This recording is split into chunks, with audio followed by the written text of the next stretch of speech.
আসসালামু আলাইকুম। আজ বৃহস্পতিবার।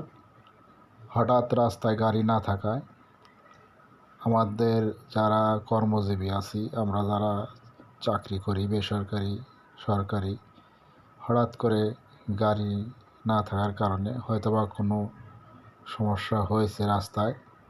সেই কারণে আমরা সবাই পায়ে হেঁটে ভেঙে ভেঙে এসে রেডিসন থেকে ফ্লাইওভার দিয়ে পায়ে হেঁটে আমরা ইসিবি যাচ্ছি।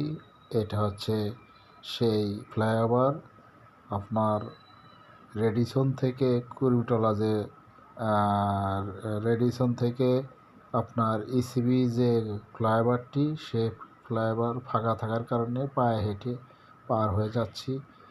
মাঝে মাঝে হুন্ডা সিএনজি যা দেখা যাচ্ছে, হয়তোবা অন্য দিক দিয়ে চলে এসেছে।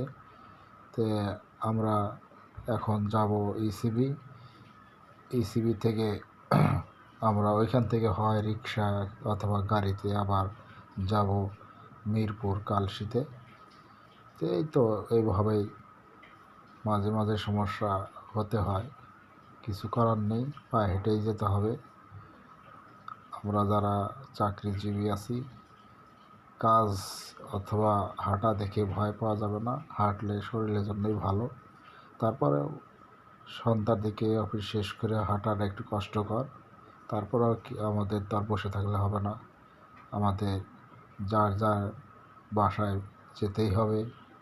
হয়তোবা আমার পরিবার সন্তান তারা অপেক্ষায় আছে, বাবা কখন আসবে বাসায়, সেই পথ চেয়ে বসে আছে।